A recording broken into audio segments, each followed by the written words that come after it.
Hi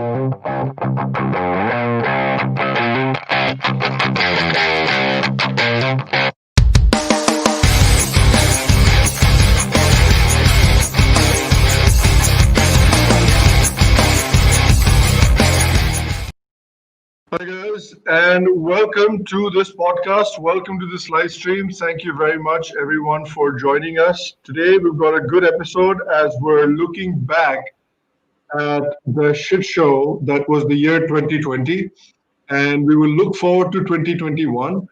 And I know you might be wondering कि यार ये तो तीन लोग promise किए थे दो लोग क्या कर रहे हैं यहाँ पे? So don't worry, Abhijit has been caught up with some stuff, but he will be joining us soon. But in the meantime, we will kick on with myself and, as usual, Kushal Mehra back at the live stream. Kushal, welcome back. Thank you very much for calling me again, Sham. Welcome to the greatest year in the history of the human race. Ancient human must be lying, just like, please, you have not seen anything. तुम लोग साले एक pandemic से डर गए, हमको देखो. Yeah, seriously. What has your year been like? What is you in your life? Has this been like the weirdest year that you've seen?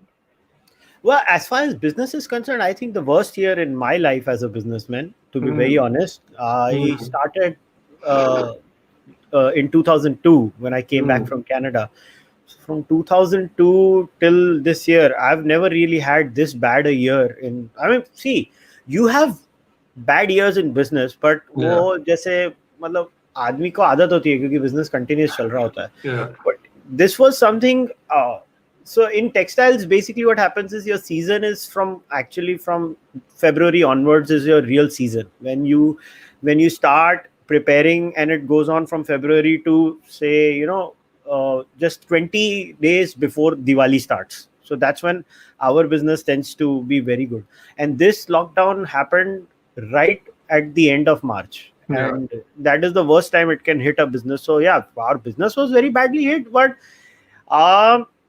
honestly, for me, now in hindsight that I look at it, it's okay. I mean, we came out of it. Now we have restarted our business again, and life is going back to, I would not say crawling back to normal, because it is definitely not crawling. It is far better than crawling back to normal. But yeah, in terms of business, I think this was the worst year. I have not faced anything as bad as this in my life. And I mean, it was the feeling of helplessness that even if you want to start a business, you cannot. And the other angle for me was I have never experienced this kind of a government power grab in my life, at least. I was born after the emergency. I have never seen anything like this in my life, where under the garb of a pandemic, governments just willy-nilly take decisions. They start things whenever they want to, shut things whenever they want to, declare a curfew whenever they want to, lift a curfew whenever they want to. So yeah, to me, this has been the weirdest year of my life per se. Not the worst, definitely not the worst. I mean, but yeah, actually, it could be the worst because my life has not been that bad. So, I mean, not that it's not this been year as affected as some other people. In terms of March, April, May, June was really pathetic for me. I like, but maybe because I had a podcast going, so I was not feeling it. I was engaged. Maybe if I did not have a podcast, I think maybe then I would have actually gone crazy. Yeah, one of the things that I was thinking, this year is that since a lot of people were stuck in their houses, a lot of people were lucky that they were stuck in their houses either with their families or with a significant other or something like that. I was thinking about the number of people that were stuck in the houses that were single, stuck in their apartments by themselves for the entire year. Like that would be very difficult. And without a shadow of a doubt, you can see all the studies that have come out this year in terms of how mental health has declined very significantly. At least in the United States, I've seen many studies about how mental health has declined quite significantly. And you really have to, feel for people who have been stuck in their apartments by themselves the entire year, can't see friends, can't go see anybody. and you just have to sit at home, especially in a state like bloody New York or California, where you're not even allowed to go and see other people. I really feel for those people. Yeah, I agree with you. And in fact, I know a few of them personally where, look, I live in a city like Mumbai where real estate is a luxury. Yeah. Let's just face the facts. Real estate is such a luxury in Mumbai that people don't realize until this pandemic hit us. And a lot of, imagine, you're in Mumbai living in a 1 BHK or just a one room studio apartment, and you are living alone. You are you can't get out of the house. It Yeah. was so bad in Mumbai, Sham. I remember in the initial couple of months, they used to have drones and shit in some parts of India. Aya, besharam, abhi aya tu. Ram Ram. Are- Can you hear us? Audio Yeah, I नहीं can है? hear you now. Oh, there you go. There he is. Sab Ram Lal. Ram Lala ki jai. Yeah. How are you doing? So, No, Huh, you can't hear us? just Oh, had a you can hear shitty us. work call. Oh, that's okay. That's okay. what was Hopefully we shitty, the can work make or the more call? Yeah. The chutias that I have to deal with. Sachin, क्या है बताओ? इसको mute कर, ये गाली देने वाला है. क्या नहीं देगा? ये गाली देने वाला है. Abhijit Iyer-Mitra is about to get her channel demonetized. Oh no, all ended. What's here? Useless people. Yeah, I'm surrounded by idiots. Hey, that's exactly what Kushal was telling us as well. So this is what I keep saying. When you go to America and you get into a job, from the moment you start, that 1 week of adjustment onwards, it's all productivity. Yeah. In India, what happens is, it doesn't matter how long you're there at a job or how long your employees have been there at the job. It's 100% failure management all the time. There you go.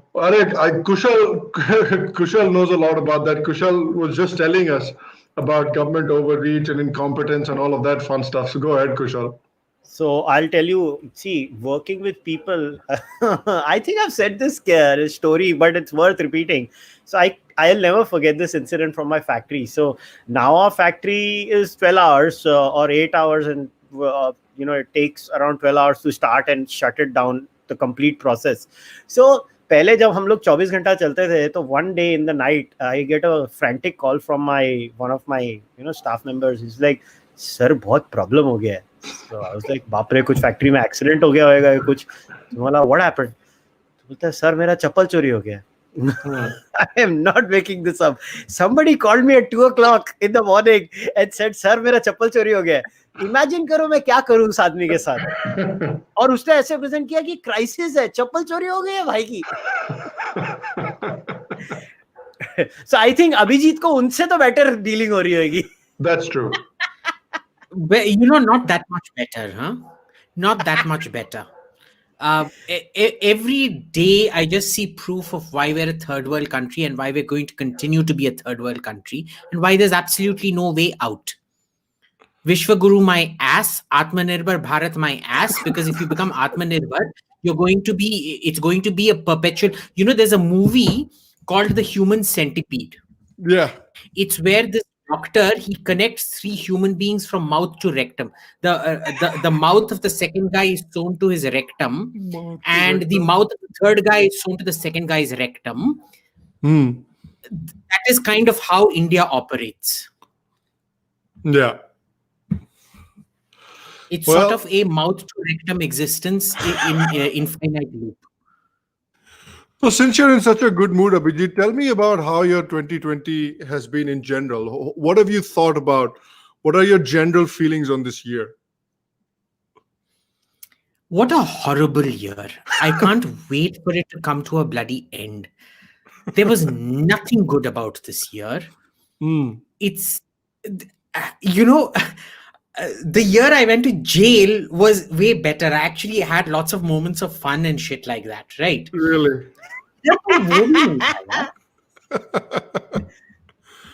Yeah.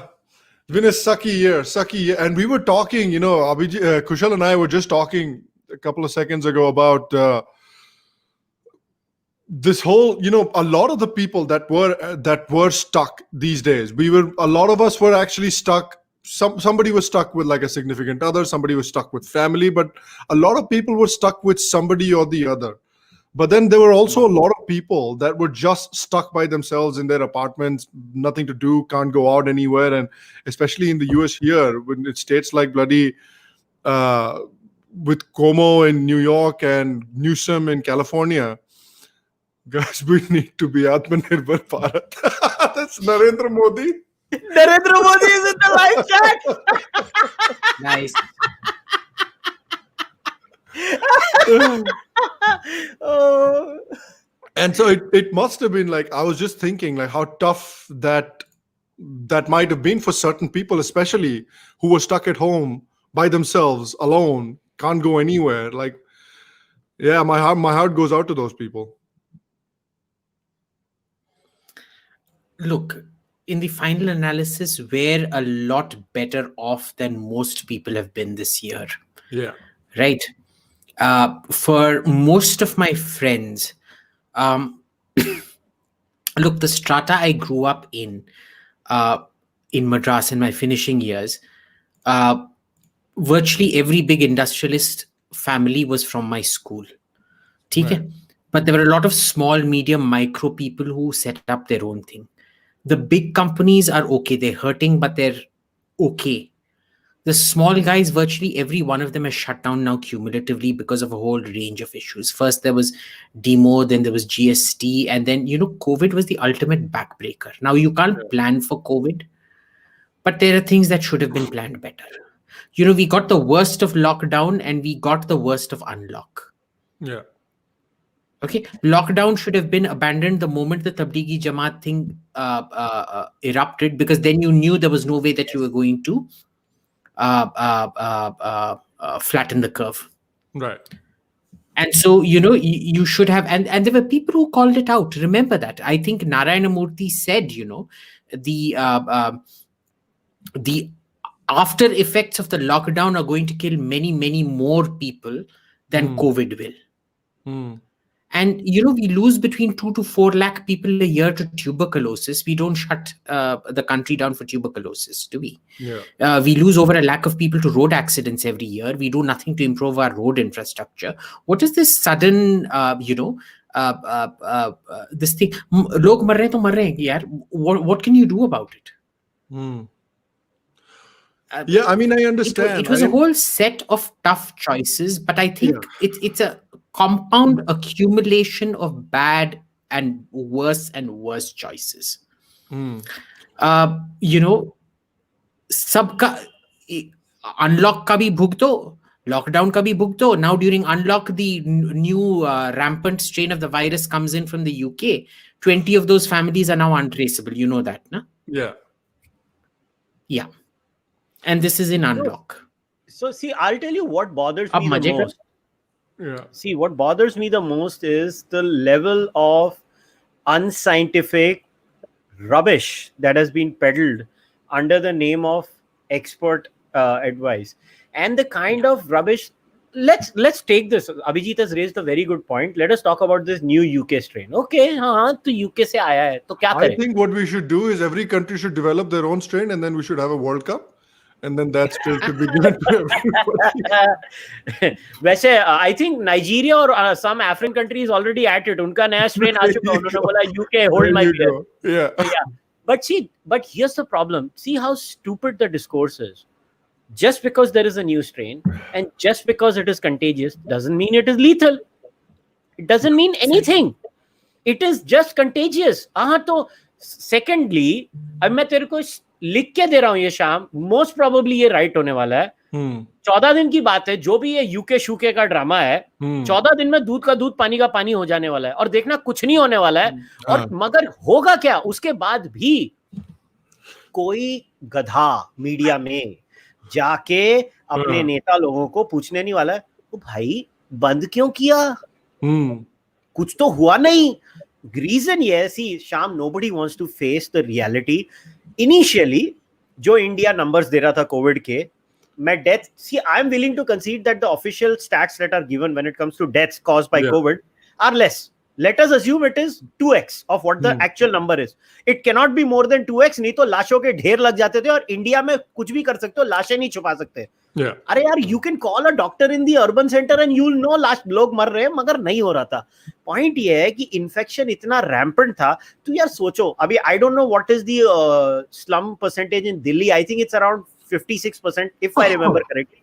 Mumbai, I know for sure as a fact 68% of Mumbai lives in slums. Who was the genius who decided to lock down Mumbai in a slum where more people are stuck with each other inside a slum, और वहां पे social distancing की genius कर रहे हैं? I mean, who gave this stupid idea? Off the record, I was talking to some folks in BMC. ये real है. सच्ची बात कर रहे थे कि ये वैक्सीन आएगा अभी, सी इट्स गोना कम. और मालूम है ना, हमने एस्ट्राजेनेका को अप्रूवल क्यों नहीं दिया? We were waiting for some other country to approve it. अभी यूके ने दे दिया है ना, देखना एक हफ्ते देने वाले हैं. एक हफ्ते में इंडिया देगा नहीं. अभी वो गोरे चाचे ने दे दिया, अभी हम दे देंगे. हमारे ऊपर कुछ नहीं आने वाला है. बोरिस भैया ने दे दिया, काम हो गया. तू सोचिए, मैं बीएमसी के लोगों से ऑफ द रिकॉर्ड बात कर रहा हूँ. वो क्या बोलते हैं, साहब वैक्सीन तो आ जाएगा, देंगे किसको? मतलब क्यों? बोलते नहीं, झोपड़ों में तो सबको हो गया है. ये बीएमसी वाला बोल रहा है ऑफ द रिकॉर्ड. बीएमसी वाला, सबको हो गया है. और इसके लिए मेरे को इतनी टेंशन नहीं है यूके के ये जो स्ट्रेन आया है, क्योंकि वो इन्फेक्ट किसको करेगा? हाँ, बिल्डिंग वालों को कर सकता है. बिल्डिंग वालों को कर सकता है. वहां मैं मानता हूं ओनली 30% फैला है. सी सबसे बड़ी इंसल्ट इस पूरे कोविड में अगर मुझे कोई हुई है ना, कि पाकिस्तान की स्ट्रेटेजी हमसे अच्छी थी. What was the Pakistani strategy? No strategy, कुछ नहीं करेंगे हम. कुछ नहीं करेंगे, मरने दो सालों को. और मरे भी नहीं. हाँ, इंडिया में भी है अभी. Yeah, go ahead, Abhijit. See, this is it's now accumulating to the point where the overwhelming evidence is that our government is a fundamentally incompetent government, and the opposition's it is incompetent to its core. It is incompetent at every level, including every molecule in the prime minister's body is probably incompetent. So he exudes incompetence. You know, there's that shloka, Om Purnamida Purnamuda Purna Purnamudashyate Purnasya Purnamadaya Purnamevavashishyate. If you define Purna, it can be infinite, but it can also be zero. That would be the perfect description of Modi. I am zero. Everything around me is zero. I spread zero all around me. I am the infinite creator of zero.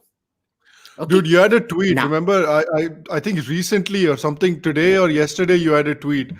I don't know if I can find it, but it was something like Modi getting 303 in the elections is only 50%. The other 50% are all these other folk who keep attacking this guy. So every time somebody thinks about I want to vote for somebody else.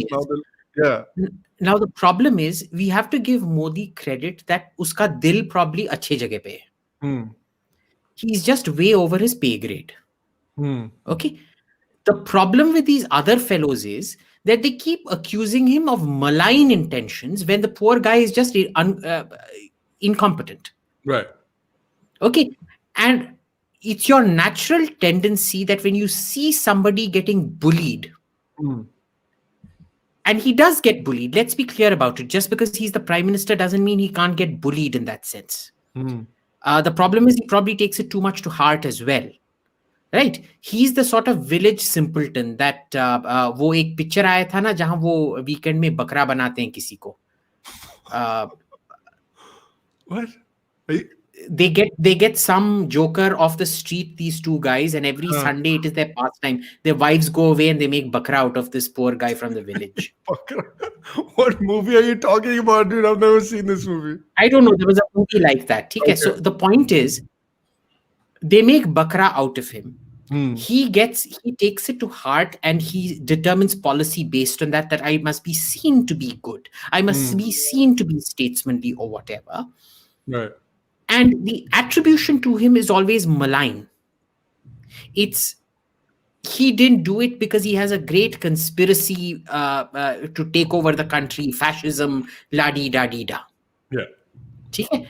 It's sort of feeding off each other. And when you see somebody bullied like that, if the class joker is somehow posited to be Darth Vader, you will obviously take the side of the poor guy because you feel that, he's being unfairly targeted. Right. And that's what's happening out here. Yeah, that's true. And so let's talk about one of the big things that happened this year, at least towards the end of this year, and that was the farmers' protests. And I think the way media, civil society, our foremost intellectuals have reacted to the farmers' protest and have painted a picture around the farmers' protest. I think it gives you a really good idea of why Modi tends to have such an advantage in these kinds of over these kinds of people. And one of the great ones is this little thing that you shared, Abhijit, from the print.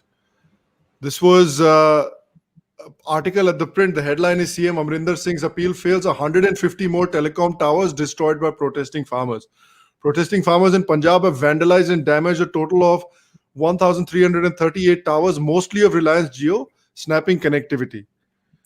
And this is a great example of how these farmers' protests have essentially devolved into ki bhai, what's that bloody phrase? I had it in my brain. Cut off your nose to spite your face.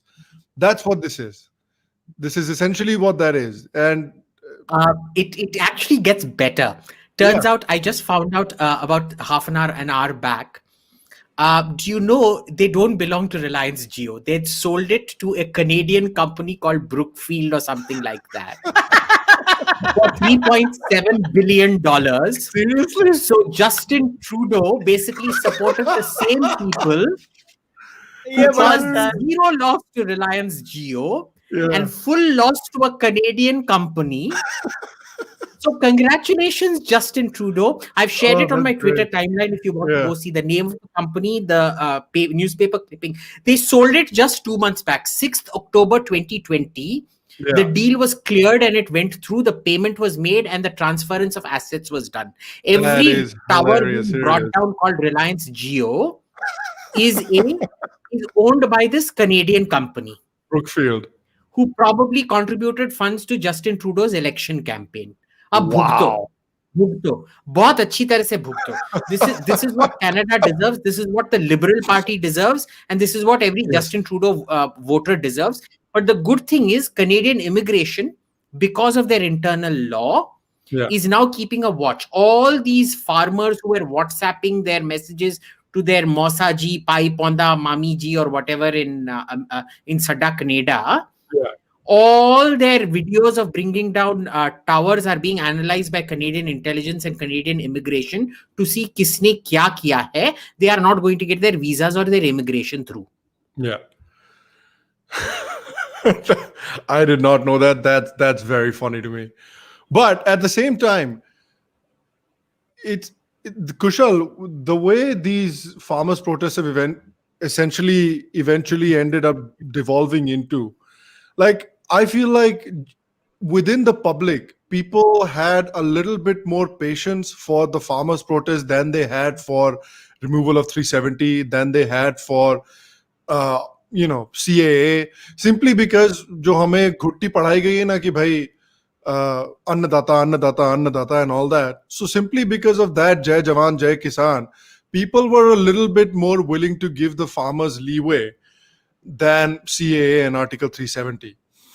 But once again, just like the removal of Article 370, just like the imposition of CAA, essentially this has devolved into something that is not related to the issue at all. What happened with CAA? CAA was basically the picture that was painted was that CAA is fascism, CAA is Hindu supremacy, and CAA needs to be repealed completely.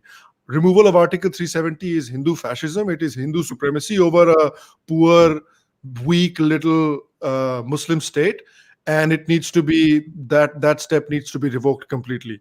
And that is how these farm reforms, farm bills that have been passed by the Modi government and these farmer protests, that's exactly how these have been construed as well. And I think there was a completely wrong strategy on the farmers' part, or whoever was advising the farmers. No, it was not the farmer strategy. It was a strategy of the selected Marxist unions of that were representing the farmers. Yeah. And I just want to clarify here, as the Vastradata of this nation, सब लोग अगर कोई अन्नदाता हो सकता तो मैं क्यों नहीं हूँ वस्त्रदाता? मैं हूँ तुम्हारा वस्त्रदाता. तुम नंगे घूमोगे सारे के सारे, मैं नहीं होता तो अगर. तो याद रखना ये.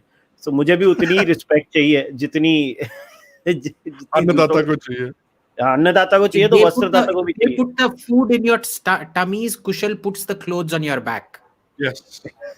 So ऐसे थोड़ा ना होता है. Respect करो हमारी. But see, it's not that. I genuinely feel this has nothing to do with the farmers. This is now come down to, because I don't know which other analogy to put it, but you know, when you are getting beaten in every single occasion, you tend to latch on to straws. So they latch on to anything and everything that has given them an opportunity to beat Modi. Yeah. See, their thing is, we will beat Modi up. What they don't realize is कि municipality भी हार रहे हैं अभी तो. मतलब अगर तुम्हारी look, अगर हैदराबाद में जाकर BJP comes up so high, from 0 to this level, then even in Jammu and Kashmir, mano ya na mano, again BJP has done well in the recent Zilla Parishad elections. Yeah, so you may not like these facts, and BJP is making inroads slowly but surely in southern India too. Yeah. We all know, I think most probably BJP will do very well in Bengal too.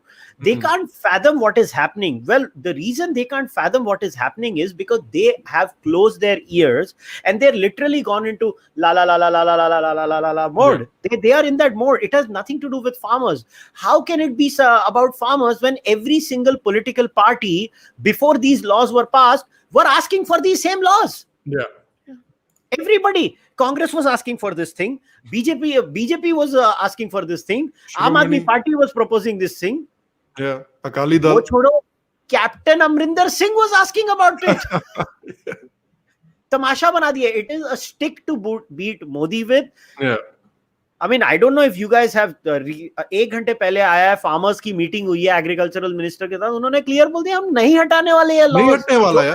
What about the rest of the farmers in the rest of the country? There are farmers unions from across the bloody country: Kerala, Tamil Nadu, Maharashtra, Madhya Pradesh, Bihar.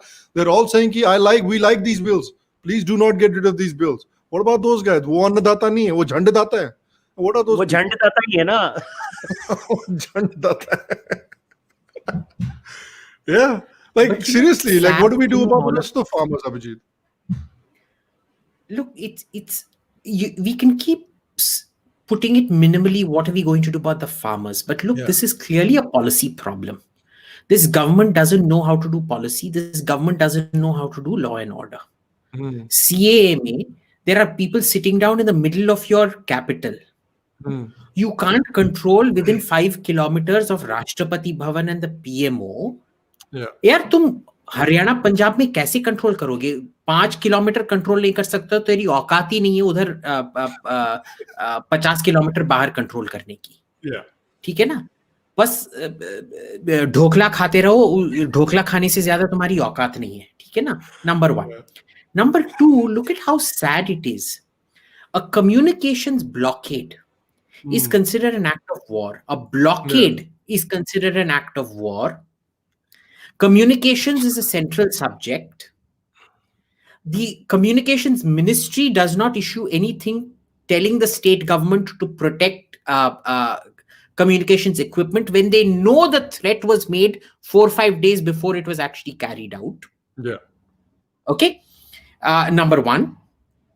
Number 2, the state government, they do nothing when these telephone poles are being uprooted. Yeah. Amrinder Singh at 3 or 4 in the afternoon then has to issue directives to the police to telling them to prevent this. Yeah. ये Wistron factory destroy हुआ है Apple का supplier का factory Bangalore में. On top of that, now a Canadian company's towers are being uprooted, all by active incitement of the opposition party in this country. Yes. with zero law and order by the government, tell me what idiot will ever come in and invest in this country? Tell me with what face will he tell his board, this is a safe country to invest in? Yeah. So the issue here is much more macro.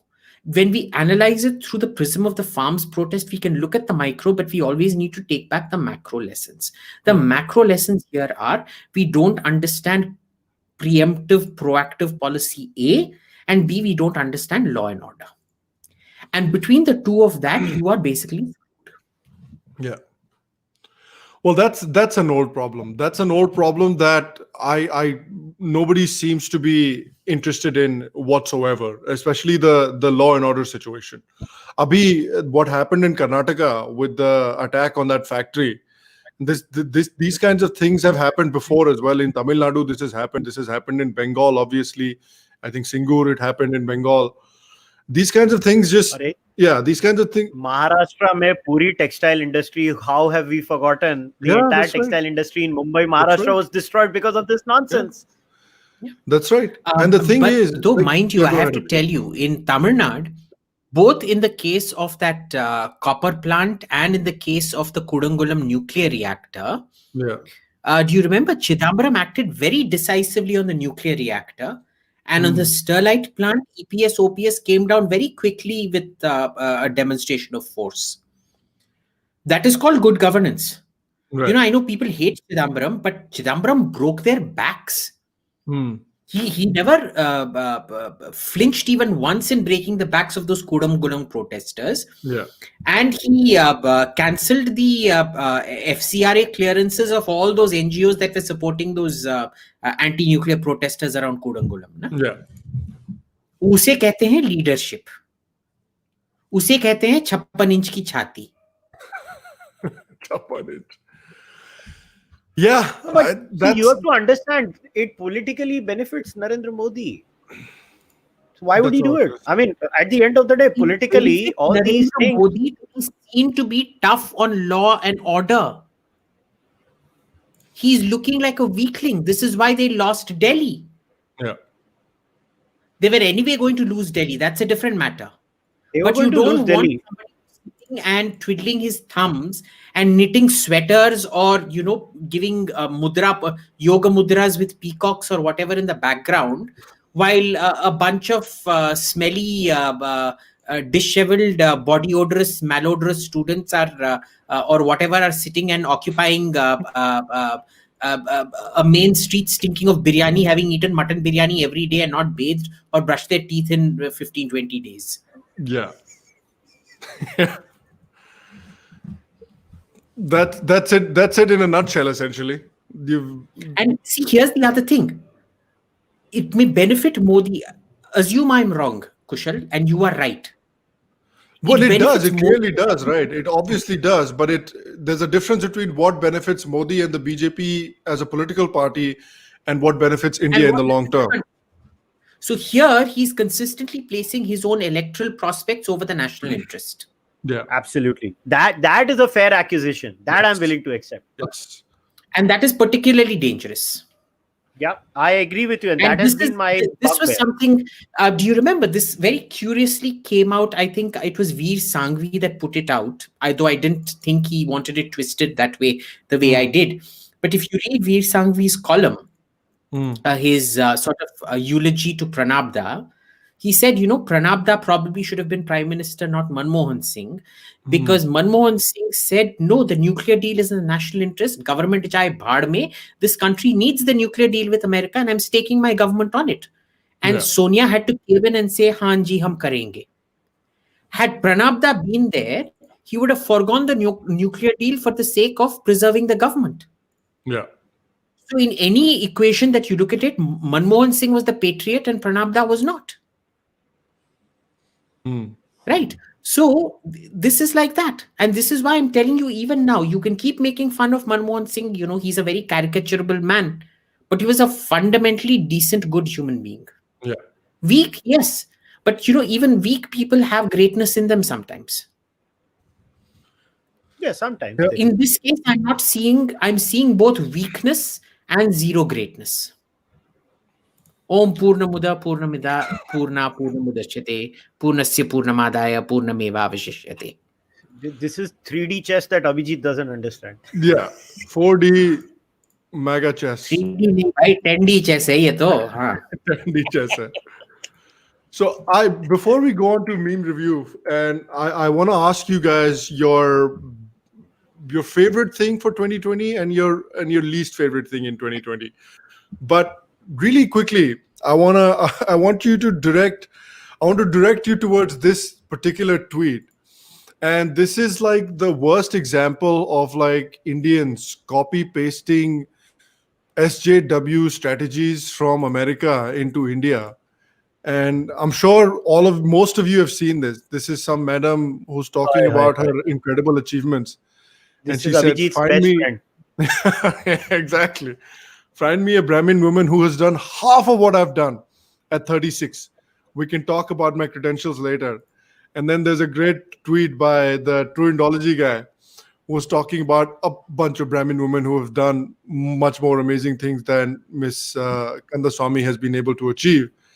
But it's just so funny seeing this kind of stuff in India, because it is the worst kind of copy paste job that I've seen in a very long time. This whole whites can be redeemed and Brahmins can be redeemed, and whites are born with a original sin, Brahmins are born with an original sin, and the only thing that the whites and the Brahmins can do is repent. There's no salvation. All you can do is repent. Yeah, but see, I have a fundamental problem with this tweet and the reply to that tweet both. And I'll tell you where both sides have gone wrong. Both sides have given an a priori free hand to the assumption that Varna is by birth. When that lady raised that question, right, that show me one Brahmin lady who has done this, her underlying assumption was Varna is by birth. Yeah. The people who replied to her by stating that ye dekho Brahmin aurte, ye dekho Brahmin aurte, ye dekho Brahmin aurte, they also gave credence to the claim that Varna is by birth. The whole angle should have been, we don't believe in birth-based caste system. We don't believe in birth-based Varna Vyavastha.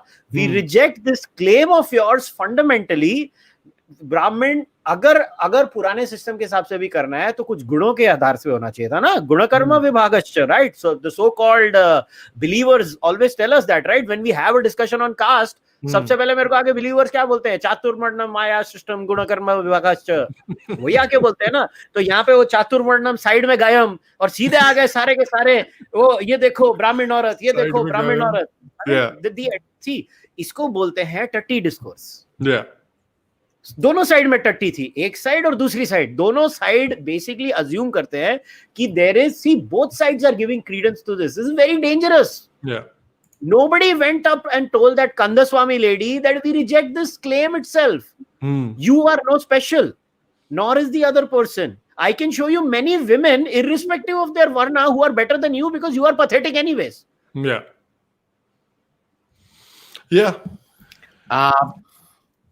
Just to add to that, my response to that Kandaswamy lady was very simple. It was to paraphrase Margaret Thatcher. She said, being a woman is like having power. If you have to say that you are, then you aren't.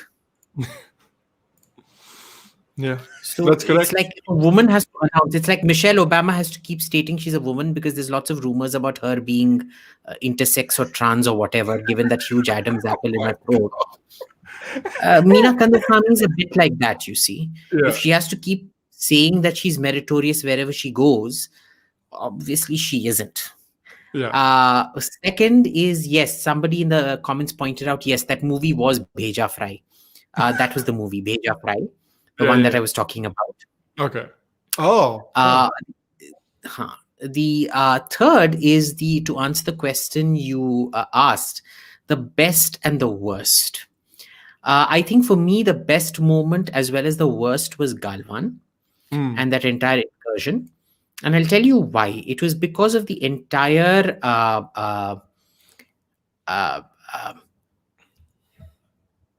trash narrative that this other side was spinning At no point did any of these editors of Business Standard, Indian Express, allegedly serious newspapers, ever ask their correspondents for good faith proof, for satellite imagery, for nothing to substantiate their claim, even though we went on putting out satellite imagery showing people stuff. It shows you how trashy the editorial standards in these papers have become, but that is a case with editorial standards across. And in an age when satellite imagery costs you less than $5, for you to tell me that the Indian Express or Business Standard or whatever can't even afford $5 per image to ask these correspondents of theirs to back up their claims. Okay. And just run unsubstantiated, where is the editorial control? यार तुम editor हो या condom हो कुछ तो आप समान I mean, these editors behave like they're some bareback sex victims, yaar. So, it's highly problematic. Basically, the editorial class in this country are discarded condoms in that sense. The second thing is, it showed me the power of satellite imagery, which was very, very powerful to me. Now, I can, of course, go into health, but the problem is I don't claim to be an expert on everything. So, I depend on very, very good people. And I only look at economic opportunity cost. I've always done, all my costing has always been based on opportunity cost of, ठीक है, अगर ये करोगे तो इसका cost क्या होगा, and what is the cost of the next best alternative, which is called your opportunity cost. But the only thing that was very clear to me, and that was the only aspect of this that I ever wrote about seriously, was the corruption in the health industry, which I've known for a very long time, because working in think tanks, you deal with public health and policy. You know the corruption of the system. Of Dr. Ted Gebra Dabra Dabra Dagara Du Gru Gubra Bra whatever his name is, in charge of the WHO. A Chinese stooge. And I really wish people stuck to their expertise. And what you realize is that so-called health experts in this country aren't really even health experts. Right? They basically go on freebies provided by medicine companies and they claim to be health experts.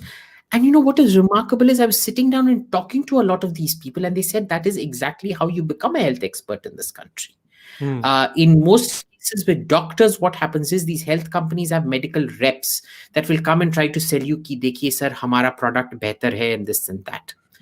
What happens with health correspondents here is they basically take you on junkets, like travel correspondents who get taken on junkets to write nice things about this wine region or that wine region. And they give you scholarships and Nieman fellowships and whatnot and blah, blah bullshit for you to write something that buttresses their point of view.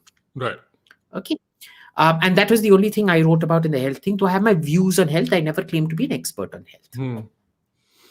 But it's amusing how much of this expertise, not just in India, and this was probably the positive, that it's not just in India, but across the world, so-called expertise has no accountability. You're considered an expert because there's a whole ecosystem saying ye expert hai, expert hai, expert hai. And all your public failures are just hidden under they're brushed under the carpet. It didn't happen. Enjoy.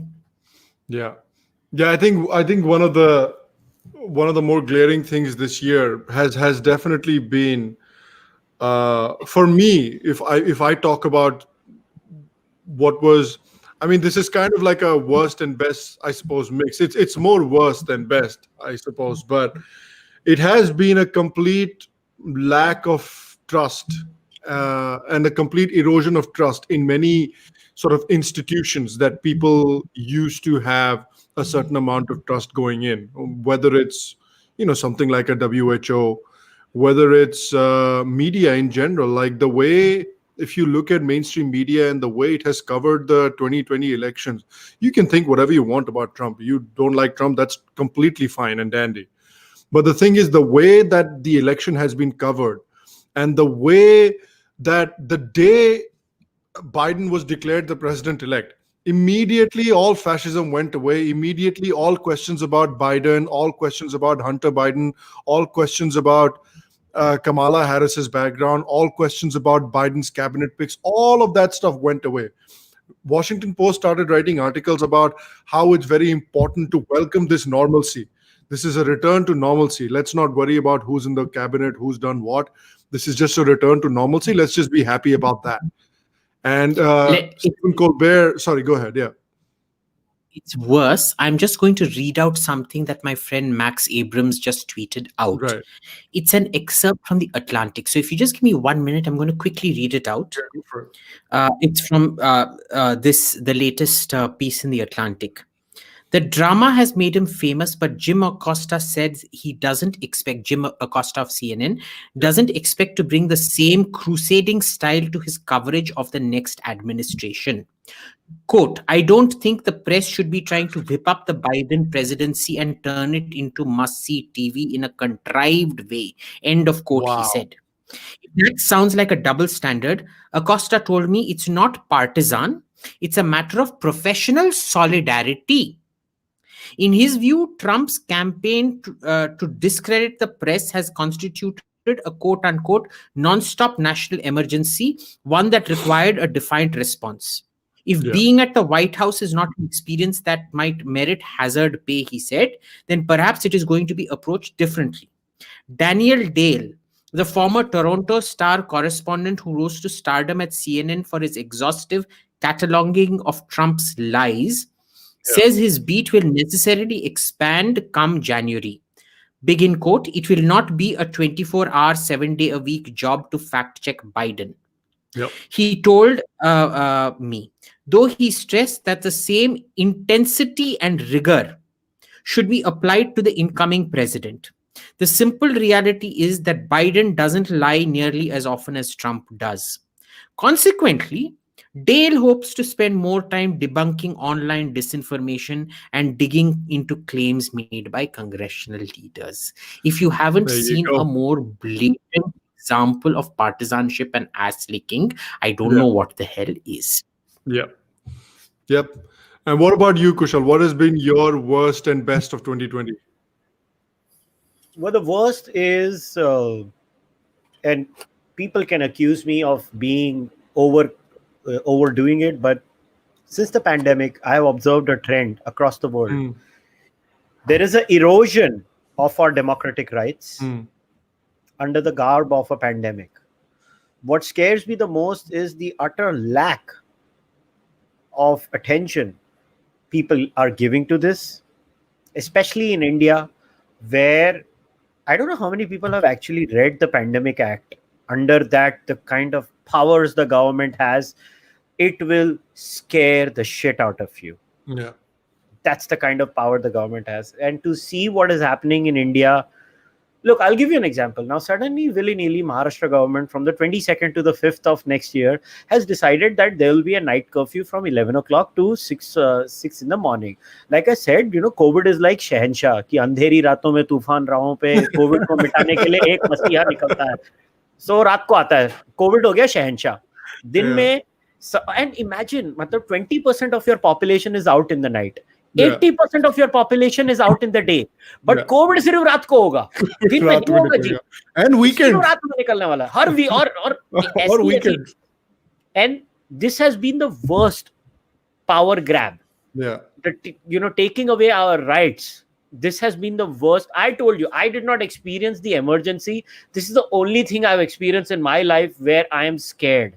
Yeah. And people took it lightly, that, that speech of Justin Trudeau where we need to set a new order in the world. Take these things very seriously. It shows the mindset of these politicians. Look, always remember, whether it's a bureaucrat or it is a politician, they suffer from the Robin Hood syndrome. They like to do something for the poor and extract something out of this side. They like to be the Messiah complex inside the politician, and it doesn't matter which political party you belong to. Every politician by default has a Messiah complex. your job as a citizen of the country, and a democracy functions in a way that it corrects for the Messiah complex, because every time a Messiah tries to rise, people kick them in the ass and tell them, "Baith ja idhar." Yeah. And this is not happening under the garb of a pandemic act, and that is something people are not talking about. It is unbelievable. Look at what is happening under the garb of mask nahi pehna tumne gaadi mein. I don't know how it is in Delhi, Abhijit, but Bombay mein tamasha bana diya hai inhone. I saw it with my own eyes. एक आदमी अकेला गाड़ी गाड़ी में क्या चला फर्क रहा है. पड़ता है यार? शाम, चल 3 जन होंगे गाड़ी में, फिर भी तुमने धर लिया एक बार, मैंने चल माफ कर दिया, जो कि मेरे हिसाब से वो भी गलत है. अकेले आदमी को लपेट लिया, तुमने मास्क क्यों नहीं पहना? तो आदमी एक्चुअली खिसिया के बोला, अब क्या सांस लेना बंद कर दूं? अपनी सांस अंदर नहीं ले सकता मैं?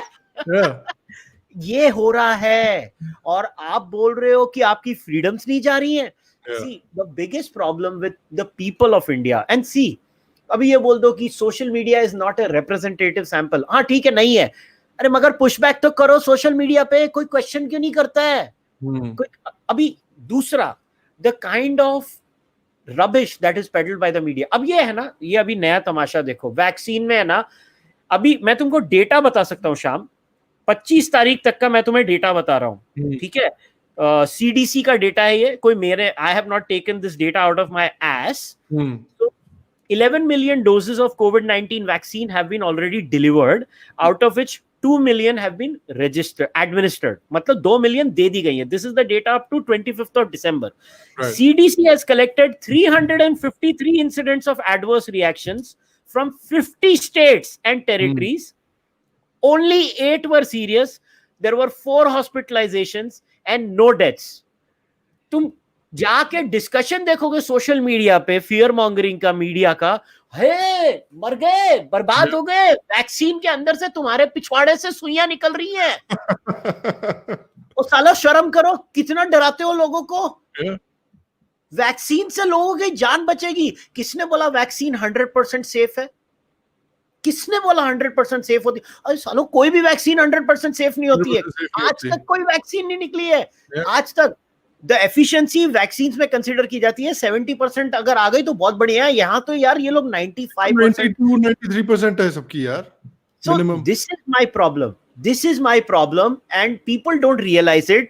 और जो हमारे सोशल मीडिया पे ये जो बेवकूफ लोग हैं, they buy into this rubbish propaganda because they are scary cats. That's what. But the thing that I liked the most in 2020 was, man, science is amazing. Dude, seriously. People realize in 9 months we came out with a vaccine. That's a great one. Boss, क्या achievement है human beings की. आपको एक pandemic ने hit किया, आपने you vaccine निकाल दी. You came up with a solution. Never happened ever in history before.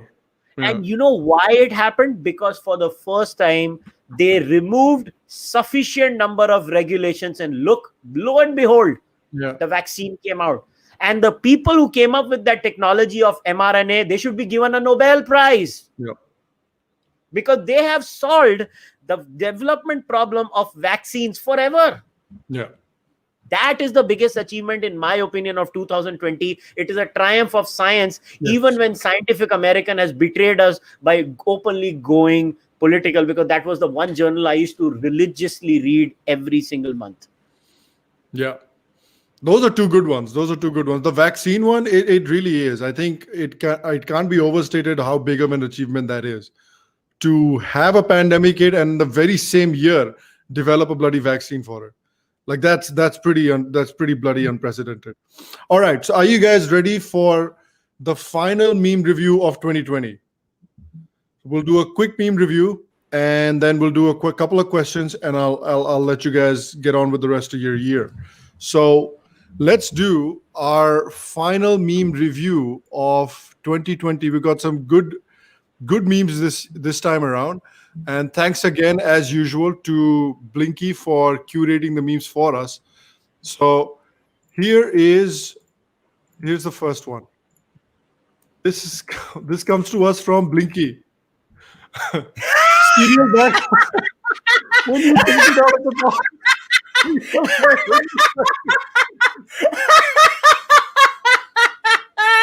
Oh God.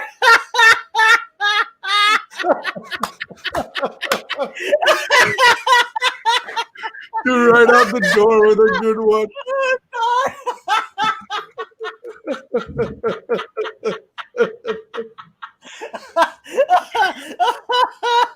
ये like मेरे को this one. separately भेज, ये मेरे को separately भेज, मैं भी tweet करूँगा. I'll send this one to you. I'll put it on Twitter and I'll send this one to you. Oh, thank you जिसने भी ये बनाया उसके लिए. Blinky ने बनाया है. Thank Blinky Blue. So what is your rating for this meme, Kushal? Happy Happy or or not? What about you, Abhijit? 2 thumbs up, man. 2 thumbs up. All right. Happy or not from Abhijit as well. Happy or not from. It acknowledges the fact that Kushal is the fat one, not me. Thanks. I'm glad nobody has called me out so far because lockdown has not been kind on me. But thank you. All right. So this is a good one from Blinky. Well done, Blinky Blue. Who is this from? Let me see. This is also from Blinky. Oh wow, there you go. This Vin Diesel, Vin Petrol, Vin CNG, Vin hydrogen.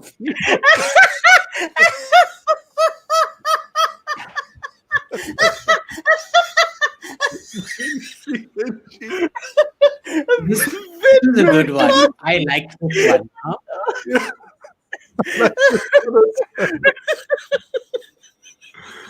The hell am I? Cryogenic hydrogen fuel और मजा आता. Cryogenic hydrogen fuel. Abhijit की क्या photo है? So if you notice, if when this whole Odisha thing happened, there are 2 sequences in this Odisha video, right? There's one where I'm not looking so menacing and aggro, and you knew if they used that image, then it would be a story favoring me. Yes. And if it was a story favoring this particular image where I'm looking like that, it would be a story against me. Yeah. So it was actually very curious. It always happens. Like whenever you see there's some story in the media and they're trying to paint this person as negative, they'll always use a photo like this. They always use a photo of them looking a little bit psycho. So this is a good meme. I like this one though. तू CNG क्यों है? I have no idea. I have no idea why I'm natural gas and Abhijit is hydrogen fuel. But I like it regardless. So it gets a happy end up from me. What about you, Kushal? Happy end up. What about you, Abhijit? Yogi Adityanath with petrol.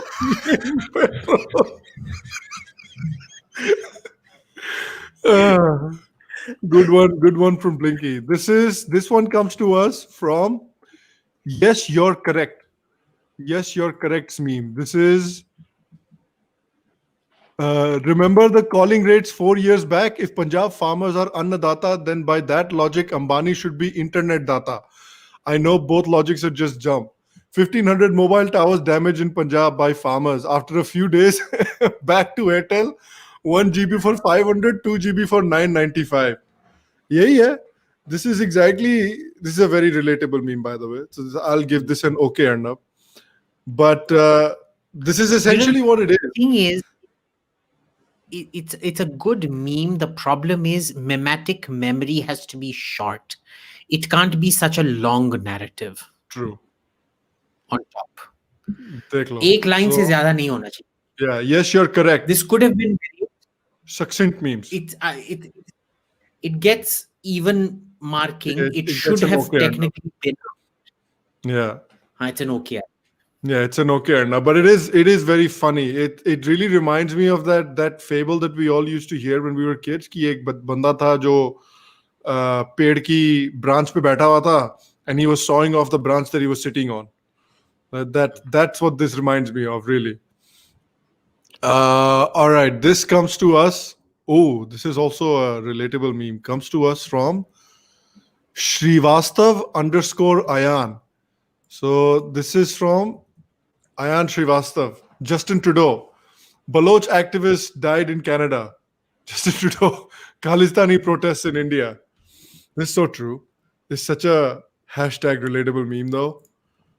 And It is true. yeah. Go And ahead. it's a very sinister meme, and I'll tell you why. You remember how the Kanishka investigation was sunk? There was deliberate incompetence and there was Yes. government interference to sink that investigation. And it tells you a lot how these countries function, where the death of that Baloch activist, they will just hide or they will try to cover it up Yes. for electoral reasons, mind you. And this guy will go ape shit about farmer protests in India again for electoral reasons. 100%. But it's good. A Canadian company has lost money. Very good. I hope they lose more money. I've decided to support the farmers pulling down geo towers. I 100% support it. वो आगे बढ़ो, हम तुम्हारे साथ हैं. Yeah. आप अपना सारा इंफ्रास्ट्रक्चर डिस्ट्रॉय करो, हम आपके साथ हैं. And now it's funny that the same guy, Amrinder Singh and Congress Party, that were encouraging these protests, now the same guy Amrinder Singh is saying if anybody touches any more towers, we'll send the full force of the law after them. So उसमें वो Brookfield में कोई खालिस्तानी बैठा होगा, या yeah. उसका कोई investor, काफी सारे पंजाबी खालिस्तानी होंगे कनाडा में, सडे कनाडा में. तो इसीलिए ये वो और कनाडा से खालिस्तानियों ने ऑर्डर भेजा होगा पंजाब के चीफ सेक्रेटरी को. This meme comes to us from RR8235. So RR8235's meme says, when you see Akshay Patra feeding crores of people without converting them, technique ही गलत है तुम्हारी. This is very nice. ये बहुत अच्छा है. Brilliant, यार, brilliant. Dude.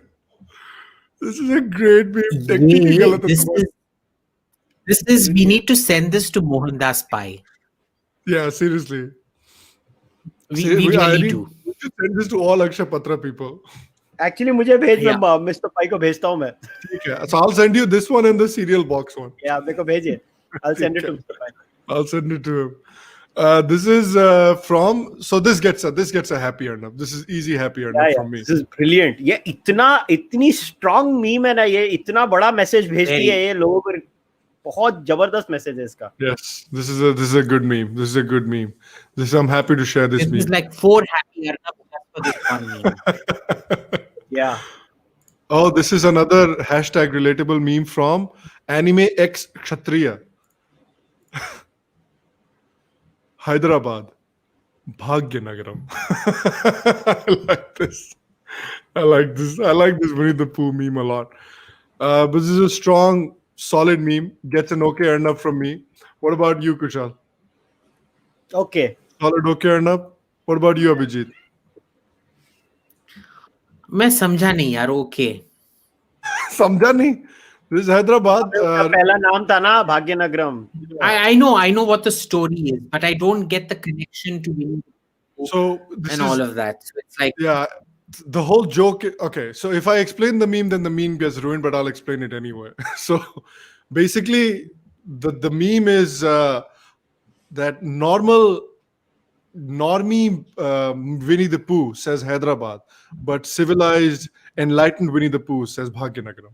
That's basically the essence of the meme. All right. This is for you. This is for you, Kushal. Here we go. I think this was designed for you. This is again from Anime X Kshatriya. Atheist Muslims versus Muslims. Islam is totalitarian, anti-science, sexist, homophobic. Muslim says die. Atheist Hindus versus Hindus. Agree to disagree? Agreed. Simple. Yeah. Simple hashtag relatable meme. Yeah, I kind of agree. The only thing I don't agree with is the word atheist Hindus. Other than that, I agree with everything. So what do you call them? Nastic or Nirishwarwadi. Right.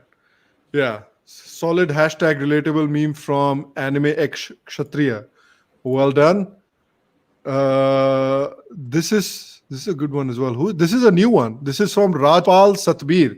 This is a new entry into the subreddit. So this meme is a pie chart. WhatsApp University PhD student talking about the bill. WhatsApp University expert analyzing how current bill is evil. 61%. PM is chai wala. 35%. I am PhD student. 4%. Some people are protesting the sahi hi hoga. Talking about the actual problems in the bill. This is so good. This is brilliant. ये जबरदस्त है. बहुत अच्छा है. This is a really good meme. Brilliant. Oh, this is good. This is really good from Rajpal. Satbir Rajpal. Great memes from Satbir. What about you, Abhijit? What rating for you? All right, happy Arnab from Abhijit as well. This is a good one. I like this one a lot. So, have any of you guys? So the next meme comes to us from RR8235. Have any of you guys? Do you know what Tarak Mehta Ka Ulta Chashma is? Do you guys know what it is? All right. Have you guys ever seen it? Do you understand what it is? I've seen it. I'm sure Abhijit has not. Okay, so maybe Abhijit doesn't know what it is, but I know what it is. So that makes this meme really funny for me. So you know how Modi and Amit Shah are trying to win the Bengal elections, right? Yeah. This comes to us from RR8235. Gujarat की नजर बहुत पहले से बंगाल पे है. ये जबरदस्त है. तालियां. This is a good meme, dude. Babita ji के ऊपर बहुत टाइम से जेठालाल की नजर है. सिर्फ बैकग्राउंड में वो क्या है, बबीता जी आती है तो वो बैकग्राउंड म्यूजिक क्या होता है?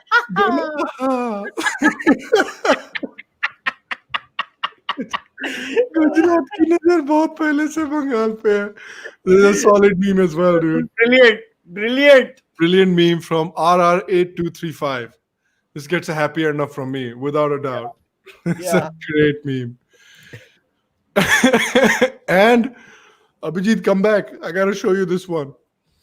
This is our final meme of the 2020, of the final meme review of 2020. And this comes to us from Blinky Blue. And this says, therapist, Darth Mitrius isn't real. He can't hurt you.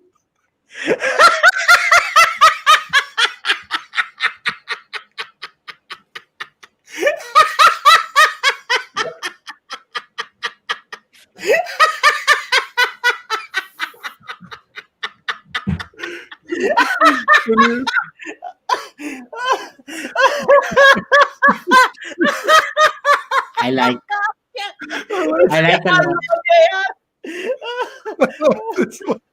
Abhijit क्या Yeah, he was on one of the shows. He was just a bit for a little while. upset. I have to say, as good, it gets a happy Arnab from me. Okay. But I'm just upset कि सब लोग मेरे को every this is like the third Star Wars meme that has been made about me, and in every one of them, I am somehow linked up to a Sith Lord.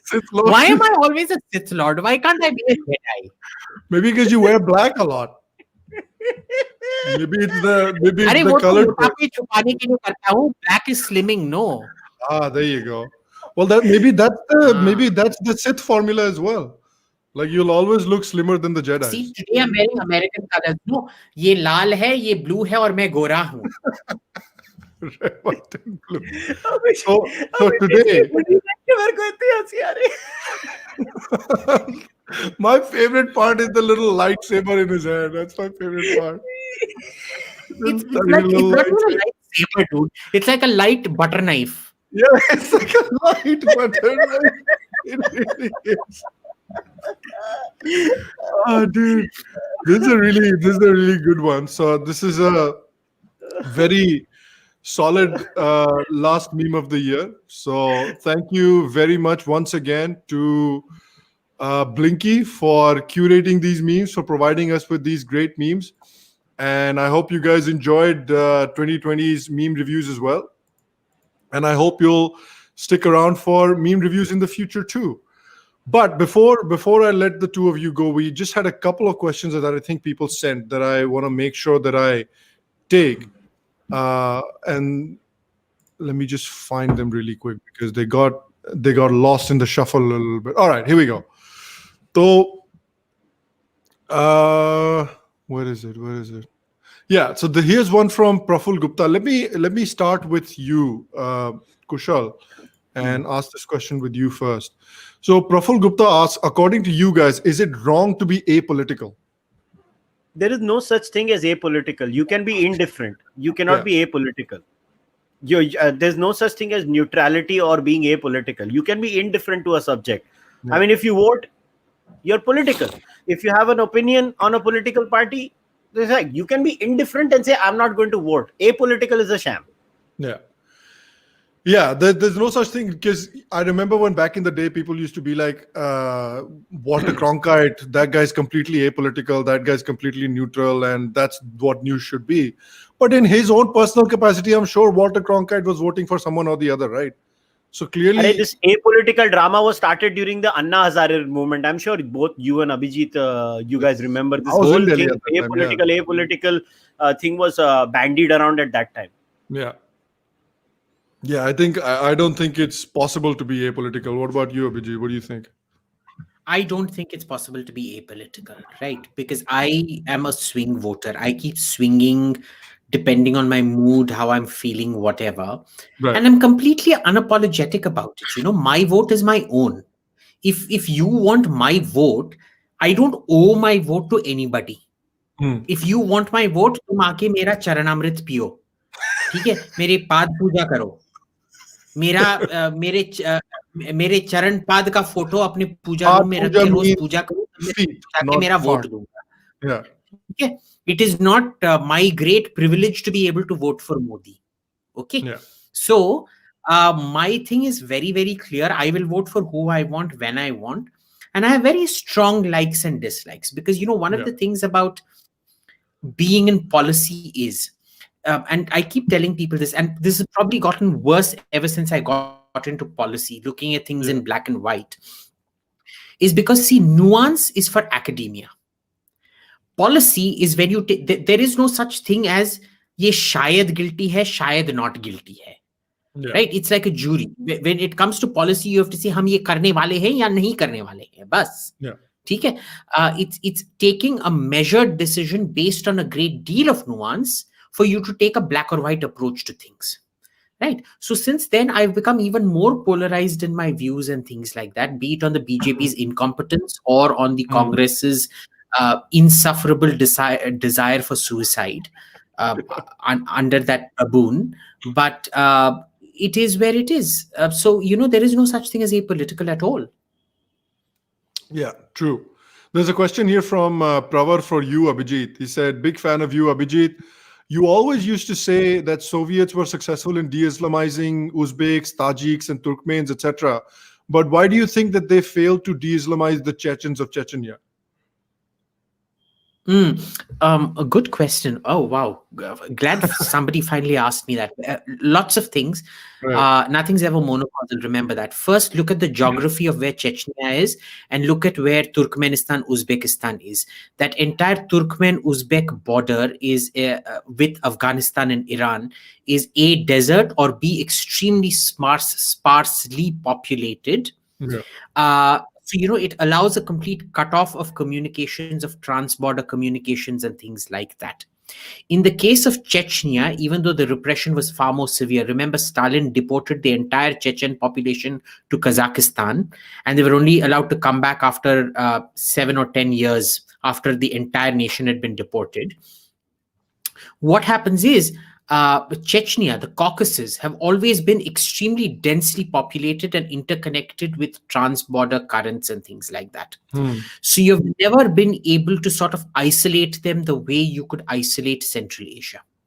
Right. Caucasus, unisolatable. Central Asia, isolatable.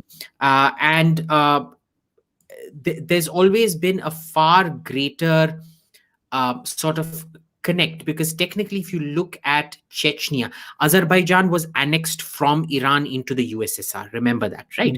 So if you look at Chechnya to Saudi Arabia, in that sense, it was just so are the Azeris majority Shia? No, the Azeris are Sunni. Okay, but it was annexed from Iran. It was annexed from Iran. Iran had a lot of Sunnis as well, remember. Okay. Iran had a fairly big Sunni population. Yeah. So it's been a whole set of things. The second thing has always been, the Uzbeks, the Turkmens never had a great diaspora. They all stayed on where they were. The Chechens, unlike the Uzbeks, never had a great civilization. The Turkmens who came to India, for example, most of the invasions were actually done by Turkmens, which is why, in Bengali, the word for idiot is Uzbek. When you want to say idiot, you call it Ujbuk. Eto ekebare Ujbuk. Uzbek means idiot because it was the Turkomans who came here. Most of the fighting troops and things like that were Turkoman. With the Chechens, they never had a great historical memory like the Turkmens or great civilization, like the Turkmens or the Uzbeks did. So their diaspora, very curiously, played a huge role. They always kept that sort of chingari alive. The same way the Latvian, Lithuanian, Estonian, and Ukrainian diaspora populations kept that chingari alive, unlike the Belarusian population. Belarus, even to today, doesn't have that sort of notion that we are separate from Russia. They're quite happy to go along with all the Russia's this thing. The Ukrainians are not. They have a very unique sense of their own identity that's been kept alive from abroad. Like the Tibetans have kept their unique identity alive from abroad by their emigre community. So with the Chechens, again, it was the emigre community. Tell me, how many famous Uzbek or Turkmen emigres do you know? There are none. So it was a variety of reasons. Who are some famous Chechen emigres? Who are some famous Chechen emigres? Sorry, I couldn't hear that. I said, who are the famous Chechen emigres? There were lots of famous, I think Shamil Basayev was named after one of them. The terrorist Shamil Basayev. I think the first guy was also Ghazi Shamil or something like that. He died in Mecca. And they always had a very, very active community within Iran, within Turkey, that were constantly sort of prodding this whole thing on. Famous, I use the term relatively. They're not like... household names. Albert Einstein was an emigrant German or whatever. But they would be household names for... it would be like, say, Sonu Nigam is an Indian emigre in Dubai. Right. But nobody outside the Hindi Bollywood community would know who Sonu Nigam is. Yeah. If you go tell Barack Obama, Sonu Nigam, famous Indian emigre, they'll be like, "Banjo, ye kaun hai?" All right. Last question for you, Kushal. The most important question nobody wants to discuss is, where is Rahul Gandhi and when will he be back with a bang? अभी तो Italy में गए Italy में गए हैं new year मनाने के लिए, थोड़ा टस्कनी में सामान खाने के लिए. उसकी स्टोरी है, apparently I think there was some trouble inside the family or something about this is too much. I mean, what I've heard is that trouble inside the family. He's pretending that he doesn't want to be the president. He actually wants to be the president. So it all starts from Pawar Saab playing his chess as usual, and to counter Pawar Saab, Rahul ji plays his chess, and then he runs away saying, "Mommy, I'm going to Italy." Let's make sure that we're trending Udit Raj for Congress president.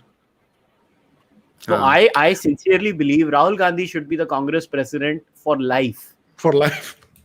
Yeah, like Kim Jong-un declared for life. You don't want that. Narendra Modi wants that. No, I would also. You and I absolutely don't want that. We want to see, for the better of this country, we need to see an end of the Gandhis, and we need to see some sane leadership in the Congress. Yeah. But unfortunately, we know that isn't going to happen. But with Rahul, it's always, he gets into severe depressive moods out here, so he goes back to Italy. There's also the thing that, Italy is a lot nicer a country to live in than India is. It's a lot easier to live in. The air is a lot cleaner. It's much prettier. I prefer living in Italy any day. So I can't really complain when somebody else takes after my own... so, बहुत अच्छी बात है. I support him when he goes to Italy. I don't support him when he goes to Thailand, but I support him when he goes to Italy. Thailand किसी और काम से जा रहे हैं, इटली किसी और काम से जा रहे यार अगर थाईलैंड खाने के लिए जाता I would have supported him, ठीक है ना, yeah. थाईलैंड के खाने की तरह और कुछ भी नहीं है. Yeah. You know, even the best restaurants here are not, even Indian food you get better in Bangkok than you do in India, man. Really? ठीक है, having been to Gagan, Yeah. I can tell you the Indian food in Bangkok is better.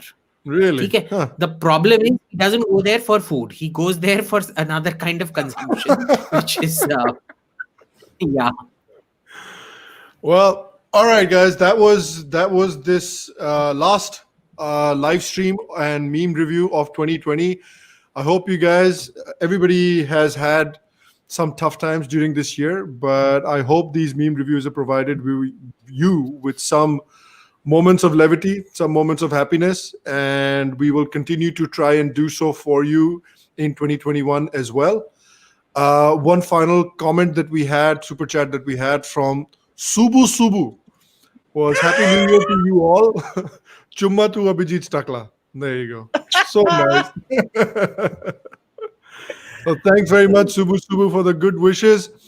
And as usual, guys, you know where to follow the Charvaka podcast on YouTube. You know where to follow Abhijit on Twitter at Ayerwal. On Twitter, you can go follow him there. You know where to follow me. If you like today's episode, like, share, subscribe, abuse, all of that fun stuff. And Kushal said something that was very important, I think, on his live stream yesterday that I really do want to reiterate here on this one as well, is that, again, this has been a year, like we said, guys, about people losing a lot of faith in certain institutions such as the mainstream media, and that has happened in India to a large extent as well. And I think that's where a lot of this online media and alternative media has been able to gain a foothold by saying things that the mainstream media absolutely does not want to say or does not want to touch. And so if you like the things that alternative media is doing, if you appreciate the work that they're doing, then consider supporting them. Consider supporting them not just through your views and your subscriptions, which obviously all of us appreciate, but also through your financial efforts. Because the only way that this alternative media will survive, will be sustainable, is if they're financially viable and if they're financially sustainable. So in that sense, what I'm trying to say is what Kushal said yesterday, put your money where your mouth is. If you are able to, if you feel like you're in a position to, if you're not in a position to, absolutely don't worry about it. We're absolutely delighted that you're here watching us every week. But if you're in a position to, please put your money where your mouth is and show some support to alternative media. And with that, I wish you all a very, very happy new year. And the three of us will see you next year. Ram Ram. Mandir jaldi Jai bनेगा. Shri Ram. रहे. अयोध्या तो बस जाना है, काशी मथुरा बाकी है. There we go. Yes. All right.